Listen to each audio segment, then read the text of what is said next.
Yun! Let's go!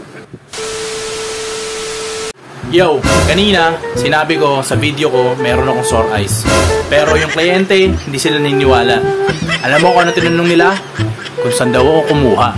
So ayan, since wala rin naman tayong paso, okay, might as well magtattoo na lang tayo, di ba? Ayan, okay? So for today's video, magtatattoo tayo. So stay tuned lang kayo at itong pyesa na to ang gagawin natin. Let's go!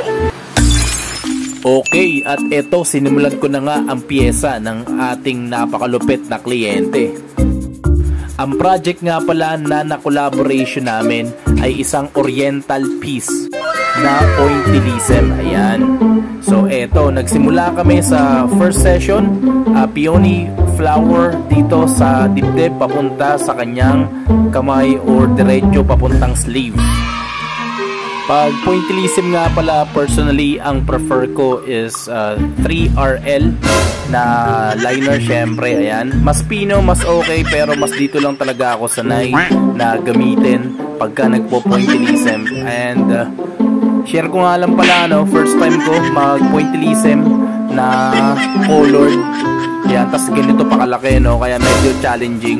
So unlike sa black ink, napansin ko mas mabilis pumasok syempre ang black kumpara sa colored, kaya medyo challenging talaga. And at the same time, kailangan pino ang bawat hagod since pointillism and hindi mo siya pwedeng madaliin.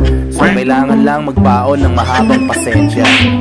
Mamaya re-reveal pa lang nga natin, no, ang ating napakalupit na kliyente. Grabe, oh, wala siyang kapiglas-piglas, sobrang lakas, napakalupit niya. Mamaya re-reveal natin kung sino yung kliyente natin na yan, no? So sa part nga pala rito, ayan, nagba-bloodline na ako dahil may ibang parts ng aming stencil ay nawawala na, no?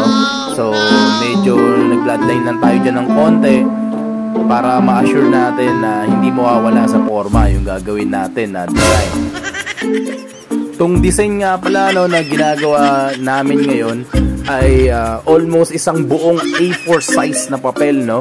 Kaya talagang napalaban tayo rito ng napakalupit at napakalakas. Pero buti na lang matibay sa sabitan itong napakalupit natin na kliyente. Ayan. So ayan, no, nag-face reveal na ang ating napakalupit na kliyente. So ayan, ang napakalupit na kliyente ko nga pala ngayon, walang iba kundi ang aking napakagandang asawa. Ayan, katabi niya pa ang anak namin bunsong iyakin. Ayan, kung papansin nyo, meron chupon dun sa gilid, diba? Ayan. So ito, sa part na to, medyo patapos na kami sa aming session.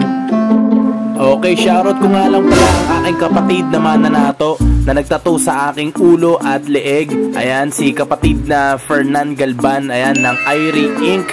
Ayan, please like and follow din natin ang ating kapatid, guys. Okay, yan, maraming salamat sa iyo, kapatid. Big shoutout. Bali, ito nga palang project namin ng misis ko. Technically, ito yung second tattoo niya. And yung first tattoo niya sa likod. And 5 years bago nasundan. Grabe, no? Pero kahit ganun katagal, at least medyo hindi naman siya nanibago. Mataas pa rin yung pain tolerance niya.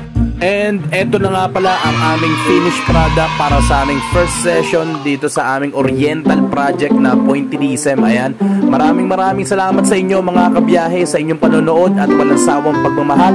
Pa-like and follow and share. Let's go!